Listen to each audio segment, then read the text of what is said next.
Hello, I'm Jerry Smith with the BBC News. Within the next few hours, the ex-president of Ivory Coast, Laurent Gbagbo, will become the first former head of state to stand trial at the International Criminal Court in The Hague. Mr. Gbagbo is charged with war crimes and crimes against humanity after his refusal to admit defeat to his rival Alassane Ouattara in elections in 2010. One of his advisers, Abdon Bayeto, was asked how Mr. Gbagbo would plead. He's going to plead obviously not guilty. I mean, I don't know why you should ask this question when you know yourself has been a parody of justice here. Somebody who's been, in prison for 5 years with no proof. So he's going to plead not guilty. With more details, Anna Holligan reports from The Hague. 70-year-old Laurent Gbagbo is accused of deliberately targeting civilians based on their political allegiances, religion or ethnicity. According to the ICC, this case demonstrates that no one is above the law. And yet, despite casualties on both sides, not one of President Alassane Ouattara's supporters has been charged, leading to accusations of victor's justice. Sweden's Interior Minister says he expects up to 80,000 failed asylum seekers who arrived last year to be expelled. Anders Ygeman said that because of the large numbers involved, the expulsions would probably take a number of years. More than 160,000 migrants arrived in Sweden in 2015. The British government has announced that it will take in more unaccompanied children from refugee camps near Syria. There will be in addition to the 20,000 Syrian refugees who are being resettled in Britain over the next 5 years. Carol Walker reports. The government's been under pressure from charities and opposition parties to accept 3,000 refugee children as part of its response to the migrant crisis.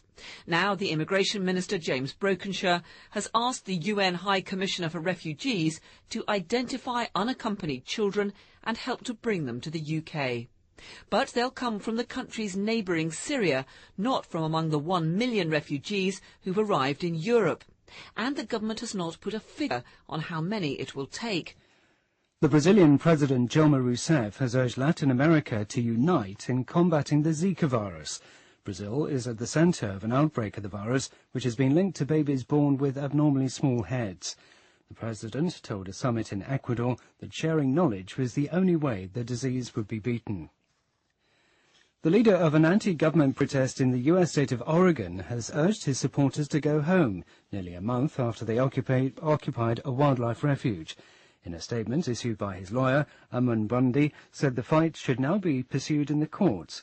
On Tuesday, a man was shot dead in a confrontation with police. World news from the BBC. The outgoing president of Taiwan has flown to a disputed island in the South China Sea to reassert a claim to sovereignty. Ma Ying-jeou's visit, his first since taking office 8 years ago, has been condemned by the United States as extremely unhelpful. The island of Itu-Aba, which Taiwan calls Taiping, is part of an archipelago which is subject to competing territorial claims from China, Vietnam, the Philippines, Malaysia and Brunei. Sudan state media says the border with South Sudan is to open for the first time since the South declared independence 5 years ago. The decree by President Omar al-Bashir follows the decision earlier this week by South Sudan to pull its army back from the border and send an envoy to the Sudanese capital Khartoum to promote the normalization of ties. Sudan closed the border in 2011, accusing the South of supporting rebels in the north. The Vietnamese Communist Party has ended a week-long conference in which it re-elected its Secretary-General as leader. Nguyen Phu Trong, a staunch defender of one-party rule, was the only candidate to be nominated after the reformist Prime Minister pulled out. Jonathan Head reports from Hanoi. At the age of 71, Mr. Chong, a low-key party veteran, is unlikely to make any dramatic changes in direction. Vietnam's economy is now deeply integrated into the global trading system. The export-led manufacturing boom has brought millions of jobs and raised living standards. And for all the talk at this Congress of keeping socialism at the heart of the economy, the restructuring of inefficient state-owned industries will continue, though perhaps at a slower pace. Five people suspected of involvement in the escape of 3 inmates from a maximum security jail in California have been arrested, but the fugitive prisoners are still on the run. They escaped on Friday. BBC News.